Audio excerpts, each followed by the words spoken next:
It was a shooting spectacular by the Minnesota Timberwolves in LA on Saturday night. Ant-Man pouring in a triple, 3 of his 22. As the T-Wolves go on to take game one, 117-95, shooting at an even 50% from the field from long range. And those numbers came down in the second half. They were on fire out of the break, and it was plenty enough to keep LA at arm's reach for the remainder. It's 1-0, Minnesota. Joe Musso, pleased to be in studio alongside CBS NBA insider Bill Ryder. Bill, these series, they're sagas, they are stories, or they're title fights, and we're pawing the jab in the first round here. The first round does go to Minnesota. What do you feel like we learned in the grand scheme of this longer fight?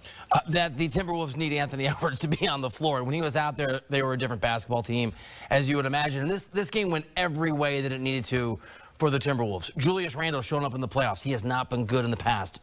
Check. Dominate the rebounding, at least early in that game when they built that lead. Check. Have a ridiculous shooting night. Check. And outside of Luka Doncic, not a lot of help from the other Lakers, including LeBron James and Austin Reeves. Check. So you're right. It's a marathon. It's going to be a while. There's a long ways to go, but a almost perfect beginning for Minnesota. Let's get to that supporting cast here, because you make a point about Reeves. So much of his success has been in this post-Luka era, because that third defender for most teams just isn't all that it's cracked up to be. Minnesota defends 1 through 5 and beyond. What did that look like to you, the defensive effort from Minnesota? Yeah, that's exactly right. We talk about Minnesota as sort of the other team in this series, as the other team sometimes in the Western Conference conversations that we have. And when we think about them, we think about Anthony Edwards, how ridiculous he is. He has the potential to be, at least in the playoffs, maybe the best player in the NBA. He's certainly in the conversation. But Joe's right. This is a team, the Timberwolves, who are 6th this year defensively. That's where they make their hay. They're really good offensively, too. They're top 10 in both. But they're one of the best defensive teams in the game, especially at guarding the perimeter. They're big, they're tall, they're long. They're much bigger than a smaller Lakers team. And so defensively, they just dominated LA on LA's floor. I keep saying this because it's true.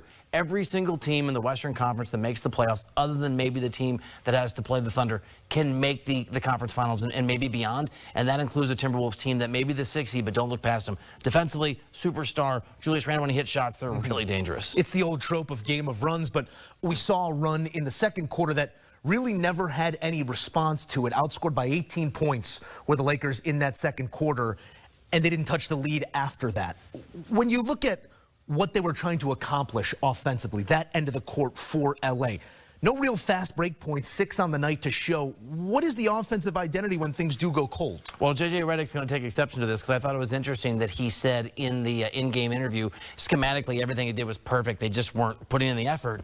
I mean, J.J. Redick's the head coach, and I'm not. But what they need to be able to do is they have to be more patient offensively and get better shots, because you saw, especially as Minnesota built that lead, Minnesota's size meant they were getting all the rebounds, all the offensive rebounds, and they dominated the defensive rebounding, at least early in the game. And so when that LA team got down a little bit, when you saw that run from Minnesota, the Lakers, who have a lot of experience, obviously LeBron has won a bunch of championships, Luka played in one last year, they started to rush. They weren't very patient. You saw a lot of ISO ball. That happens sometimes with LeBron and with Luka Doncic. And the Lakers just can't afford not to run their offense the way that they intend to, because they're not going to win the rebounding game. They're not going to be more physical than this Minnesota team. They've got to be able to be calm and not let the Timberwolves go on these runs, because when they do, the Lakers press, they miss shots. The T-Wolves, they get those rebounds, and they get out in transition. A little bit of you go, I go in moments here. And yeah, it was. Maybe they find something down the stretch that they can move forward with, but certainly a comprehensive effort by Minnesota. You talk about the size. You add shooting to the size and the way that they chucked that 3-ball tonight.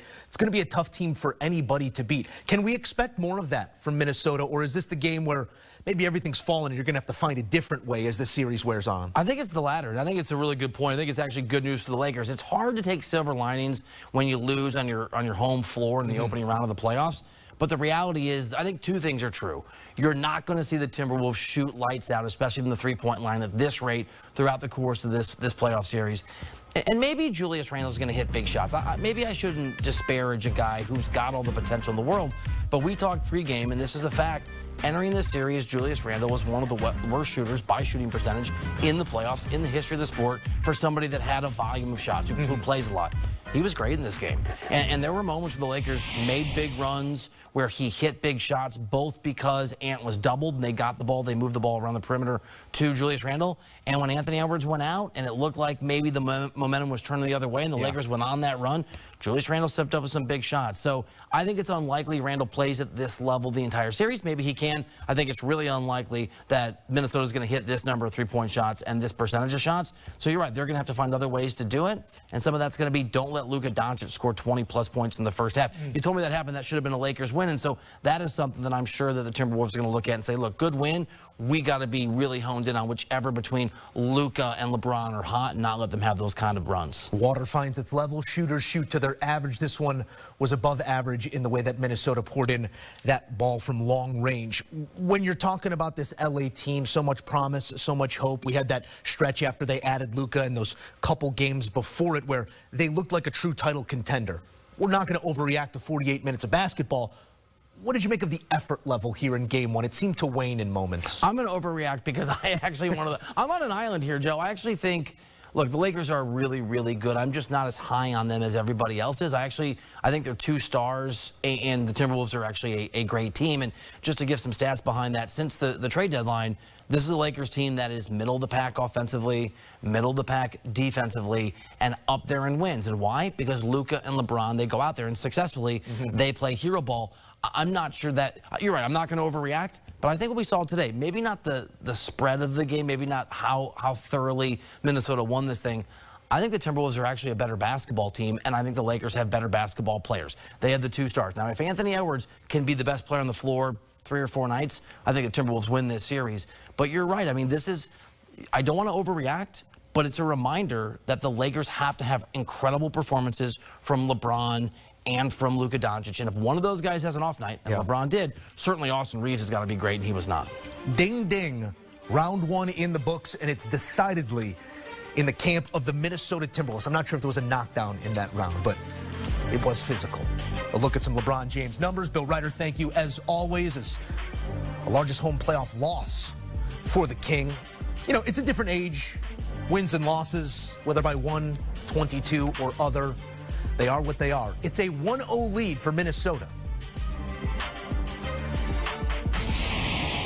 More HQ on the... Nó khá nhanh.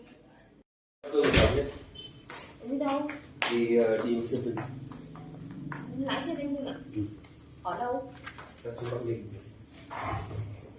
Xin chào tất cả mọi người đã quay trở lại với kênh của mình. Ngày hôm nay mình sẽ tiếp tục hướng dẫn các bạn làm vòng. Và hôm nay của mình sẽ có tiêu đề là tôm sú.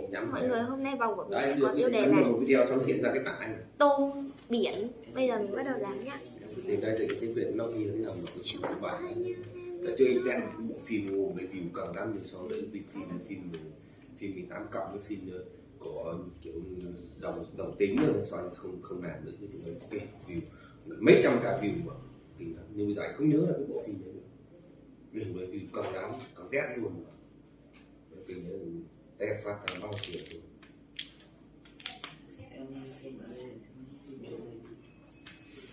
cái nào nghi là nổi bật hay là em lên view Nhiều lắm mà mình chịu khó bởi vì anime này anh không dùng không chơi